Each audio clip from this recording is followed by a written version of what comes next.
नमस्कार दोस्तों, target with PS Parihar channel में आपका स्वागत है। और आज के इस वीडियो में हम लोग बात करने वाले हैं सबसे पहले टीजीटी और पीजीटी की, उसके बाद में एलटी ग्रेड शिक्षक भर्ती की, और लास्ट में हम लोग बात करेंगे आरओ एआरओ 2021 की। तो वीडियो को जल्दी से लाइक कर दें, शेयर कर दें, और जिन छात्रों ने चैनल को सब्सक्राइब ना किया हो तो जल्दी से सब्सक्राइब कर लें। चलिए शुरू करते हैं। सबसे पहले बात होगी टीजीटी और पीजीटी की। जैसा कि यहाँ पर लिखा टीजीटी पीजीटी नोटिफिकेशन, बहुत सारे विद्यार्थी इसके बारे में कई दिन से पूछ रहे थे कि सर टीजीटी और पीजीटी की जो नोटिफिकेशन है वो कब तक आएगा। पिछले कई दिनों जो आचार संहिता लगी थी उसकी पहले बहुत सारे विद्यार्थियों ने धरना प्रदर्शन किया। उसके बाद में भी जब आचार संहिता लग चुकी थी उसके बाद में भी युवा मंच की तरफ से बहुत सारे जो छात्र हैं वो दोबारा गए थे चयन बोर्ड और वहाँ के अधिकारियों से वार्ता की थी। मैंने आपको वो वीडियो भी दिखाया था जिसमें आयोग की तरफ से और चयन बोर्ड की तरफ से ये कहा गया था कि जैसे ही 2016 और 21 का समायोजन हो जाएगा वैसे ही भर्ती का जो विज्ञापन है वो निकाल देंगे। लेकिन मैंने आज जानकारी प्राप्त की है, मुझे ये जानकारी ये मिल चुकी है कि टीजीटी और पीजीटी की जो नोटिफिकेशन है उस पर लगातार काम हो रहा है, और टीजीटी पीजीटी की जो नोटिफिकेशन है वो आपका चुनाव के बाद ही आएगा, यानी कि 10 मार्च के बाद आएगा। मार्च के लास्ट में नोटिफिकेशन आने की पूरी संभावना है। अगर मार्च के लास्ट में किसी कारणवश नहीं भी आ पाया तो अप्रैल के महीने में तो आपका जो विज्ञापन है वो जारी हो जाएगा, भले ही 4000 पदों या 5000 पदों का विज्ञापन जारी हो। अगली सूचना एलटी ग्रेड शिक्षक भर्ती की भी है। आज सुबह के ही समाचार पत्रों के माध्यम से जानकारी दी गई थी कि शिक्षकों के रिक्त पदों पर अधियाचन भेजने के निर्देश दिए गए, और लगातार विद्यार्थी इस भर्ती के बारे में पूछ रहे थे सुबह की वीडियो में ही। जैसे कि यहाँ पर लिखा है, राजकीय कॉलेजों में शिक्षकों के रिक्त पदों पर भर्ती प्रक्रिया जल्द रफ्तार पकड़ सकती है। शिक्षा निदेशक माध्यमिक ने अपर शिक्षा निदेशक राजकीय को पत्र लिख करके 10 दिनों के भीतर शिक्षकों के रिक्त पदों पर अधियाचन आयोग को भेजे, ऐसा आदेश दिया गया है। आपको मैं बता दूं कि पिछले दिनों उत्तर प्रदेश लोक सेवा आयोग में धरना प्रदर्शन हुआ था और लोक सेवा आयोग के अधिकारियों के साथ में वार्ता हुई थी, और उस प्रदर्शन में मैं भी था, और जो अंदर प्रतिनिधिमंडल गया था उसमें मैं भी शामिल था। तो उत्तर प्रदेश लोक सेवा आयोग के अधिकारियों के द्वारा ये बताया गया था कि लगभग 1250 पदों का जो अधियाचन है वो हमारे पास आ चुका है, लेकिन कुछ समकक्ष का जो मामला है उसको लेकर के ये भर्ती रुकी हुई है, और उसके लिए हमने फिर से शिक्षा निदेशालय को भेजा है प्रस्ताव बना करके कि जो समकक्ष का मामला है उस पर स्पष्ट लिख करके बताएं कि किस कोर्स का या किस डिग्री का जो समकक्ष है वो क्या है। और जैसे ही निदेशालय भेज देता है प्रस्ताव बना करके कि जो आर्थिक जो मामला है वो क्लियर हो जाएगा, वैसे भर्ती का विज्ञापन जारी कर देंगे। लेकिन सबसे ज़्यादा कष्ट विद्यार्थियों को यह था कि केवल 1200 पदों का अधियाचन। तो इस मामले में जो है खुशखबरी विद्यार्थियों को मिल रही है कि पदों की संख्या इस बार बढ़ने वाली है एलटी ग्रेड शिक्षक भर्ती। क्योंकि उत्तर प्रदेश की सरकार ने इसी साल जो एक मुहिम चलाई थी, बहुत सारे विभागों में प्रमोशन किए गए हैं, और जो प्रमोशन एलटी ग्रेड शिक्षकों का प्रवक्ता पद पर हुआ वो पद रिक्त है, और उन्हीं पदों का जो अधियाचन है वो लोक सेवा आयोग को भेजने की बात कही गई है। तो ये जो पद है वो सीधे सीधे भेज दिए जाएंगे और वो इसी भर्ती में जुड़ जाएंगे। और जो एलटी ग्रेड शिक्षक भर्ती है उसके विज्ञापन में भी आपको अब प्रक्रिया आगे बढ़ती दिखेगी, चूंकि यहाँ पर ये लिखा हुआ नीचे देखिए कि इस संबंध में लोक सेवा आयोग से संपर्क करके चयन की कार्रवाई को कराना सुनिश्चित करें। तो लोक सेवा आयोग को भी निर्देश दिए जाएंगे कि ताकि जो भर्ती प्रक्रिया है वो जल्दी हो। इसलिए फरवरी में तो नहीं, लेकिन मार्च के महीने में ही आपको एलटी ग्रेड शिक्षक भर्ती भी देखने को मिल सकती है। तो टीजीटी पीजीटी 2022 और एलटी ग्रेड 2022 मार्च या अप्रैल के महीने में, इन दोनों महीनों में ये जो भर्तियों की आने की संभावना लगभग 95% है कि ये जो दोनों भर्तियों के विज्ञापन है वो मार्च और अप्रैल के महीने में जारी हो जाएंगी। बात करते हैं आरओ एआरओ 2021 की। कल मैंने इसके बारे में एक वीडियो बनाया था जिसमें इसकी कट ऑफ के बारे में जानकारी दी थी। मैंने आप लोगों को जानकारी दी थी कि एआरओ की जो कट ऑफ है वो लगभग 100 गई है, और सुबह की वीडियो में भी मैंने आप लोगों को बताया था कि एआरओ की कट ऑफ लगभग 100 गई है, और जो आरओ की कट ऑफ है वो लगभग 115 से 120 के आसपास गई है, 120 के आसपास। बहुत सारे छात्रों के कमेंट आ रहे थे कि सर हमारा 120 में नहीं हुआ है, और बहुत सारे छात्रों का ये भी कमेंट आ रहे थे कि हमारा 100 या 103 पर एआरओ पर नहीं हुआ है। तो उतने ही नंबर पर कुछ विद्यार्थियों का चयन हुआ, कुछ विद्यार्थियों का चयन नहीं हुआ। 2-3 चीजें मैं स्पष्ट कर दे रहा हूं कि एक तो ये कि ईडब्ल्यूएस की जो कट ऑफ है वो ज्यादा गई है, वहीं पर कम से कम 5 से 6 प्रश्नों के बीच में उलटफेर हुआ है। चूंकि आरओ एआरओ की जो आंसर की जारी हुई थी तब बहुत सारे छात्रों ने आपत्ति की थी, और बहुत सारे जो प्रश्न है आयोग के उनके जो उत्तर हैं वो गलत थे। आपको अगर पता हो कि एक क्वेश्चन आया था महिला समृद्धि योजना वाला था, और आयोग ने राष्ट्रीय पोषाहार एक सम्मिलित करने के लिए एक प्रश्न पूछा गया था, तो वो जो क्वेश्चन था वो गलत था। इसी तरीके से एक और प्रश्न आया था कि ब्रिटिश भारत में सैन्य बल पर केंद्रीय राजस्व का कुल कितना प्रतिशत व्यय होता है, उसमें कोई समय या कोई सन नहीं बताया गया था। इस प्रश्न में भी विवाद था। और इसी तरीके से एक और प्रश्न आया था, दक्षिण एशियाई क्षेत्र के लिए भारत का 6 सूत्रीय प्रस्ताव भारत के किस प्रधानमंत्री द्वारा प्रस्तुत किया गया था।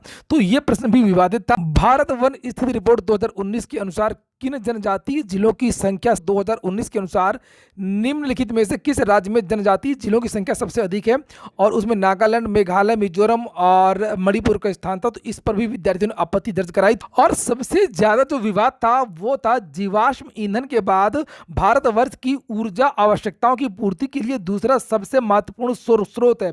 तो जीवाश्म के बाद तो जल विद्युत ऊर्जा ही है जिससे ज्यादा ऊर्जा मिलती है भारत में। और ज़्यादातर देशों में यहाँ पर भारतवर्ष की बात हो रही थी और आयोग ने माना था सौर ऊर्जा, जबकि सौर ऊर्जा नहीं है, ये जल विद्युत ऊर्जा होगा। तो इसमें भी बदलाव किया गया होगा 100%। इसी प्रकार से एक और प्रश्न पूछा गया था कि उत्तर प्रदेश की कुल जनसंख्या में कार्य बल का कितना प्रतिशत है। इस पर भी विद्यार्थियों ने आपत्ति दर्ज करवाई थी। और सबसे ज्यादा जो गलती एक प्रश्न पर थी वो प्रश्न था विदेशी यात्री वाला, भारत भ्रमण वाला, जिसमें आयोग ने इत सिंह को माना था और उसका जो शायद आंसर था वो अल मसूदी था। तो इस प्रश्न को लेकर के भी आपत्ति दर्ज कराई गई थी और हो सकता है इसमें भी सुधार किया गया हो। आपको पता होगा कि एक और प्रश्न था कि 1993 में निम्नलिखित में से कौन सी भाषा 8वीं अनुसूची में सम्मिलित नहीं की गई थी, जिसमें मैथिली, संथाली और बोडो और डोगरी था। तो ये प्रश्न भी पूरी तरीके से विवादित था, क्योंकि ये चारों भाषाएं सम्मिलित हैं। हालांकि ये जो भाषाएं हैं ये बाद में जोड़ी गई थी और बात 1993 की हो रही थी। एक प्रश्न और आया था ये सम्मिलित करने वाला, जिसमें आयोग ने कहा था भैंस के सामने भदावरी वाला और जो है भेड़ थार प्रकार। ये जो क्वेश्चन पूछा गया था इस प्रश्न में भी ये प्रश्न भी गलत था, ये पूरी तरीके से बदला गया होगा, क्योंकि इसमें पूछा गया था कौन सा एक सुमेलित नहीं है। तो जो भेड़ है वो थार प्रकार नहीं होती है, यही सुमेलित नहीं है, और इसका जो ऑप्शन है वो डी होना चाहिए। तो इस प्रकार का जो ये उलटफेर है वो हो गया। इसी की वजह से विद्यार्थियों का चयन, बहुत सारे विद्यार्थियों का चयन उसी नंबर पर नहीं हो पाया है और उसी नंबर पर बहुत सारे छात्रों का चयन हो गया है। जैसे किसी छात्र के मान लीजिए कि 100 प्रश्न थे, जिसने मुझे कल बताया कि उसके सिलेक्शन हुआ है, तो हो सकता है उसके 5 या 6 प्रश्न बढ़ गए हों।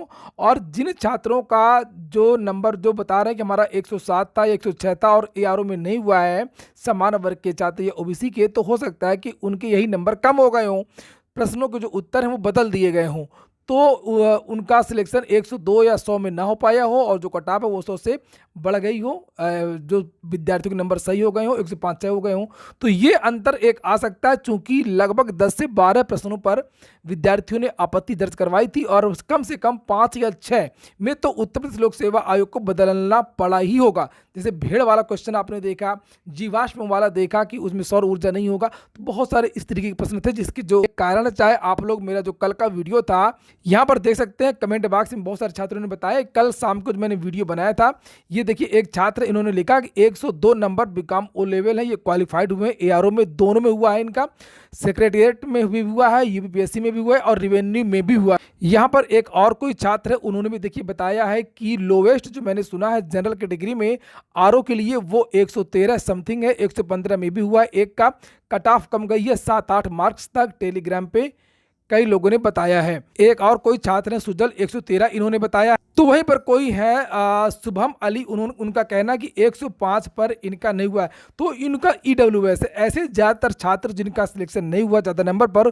वो ज़्यादातर आपको ईडब्ल्यूएस के ही मिले। ये देखिए जो मैंने उलटफेर की बात बताई है, ये यहाँ पर लिखा हुआ 112 qualified for RO general category, पता नहीं कैसे हुआ, हो गया पर। ये देखिए बहुत सारे छात्र हैं जिनका उसी पर हुआ, उसी पर नहीं हुआ। मैंने जो कट ऑफ आप लोगों को कल बताई थी वो बिल्कुल एग्जैक्ट सही थी कि 115 से 20 के बीच में सामान्य वर्ग का जो कट ऑफ है और 100 प्रश्न के आसपास एआरओ का कट ऑफ है। तो वही जो 100 नंबर हैं विद्यार्थियों के जिनके बढ़ गए हैं उनका चयन हुआ है, जिनके नहीं बढ़े हैं तो 100 पर भी नहीं हुआ है, ये मामला है। यहाँ पर देखिए किसी ने कहा कि 118 जनरल क्वालिफाई और वहीं पर नीचे 125 क्वेश्चन आरओ क्वालिफाइड। ईडब्ल्यूएस का नहीं हुआ, ईडब्ल्यूएस वाले शांत हो जाएं, उनकी जो कट ऑफ है 112 की ऊपर गई है। यहाँ पर देखिए आप लोग और बहुत सारे कमेंट हम लोग देखते हैं। ओबीसी का 107 एआरओ में हुआ है भाई। एक और है जनरल एआरओ की कट ऑफ 102 गई है कोई बता रहा है, और आरओ की 120 गई है, ठीक है। एक और है यहाँ पर आयान त्रिपाठी, 120 क्वेश्चन पर हुआ है, चलिए अच्छी बात है।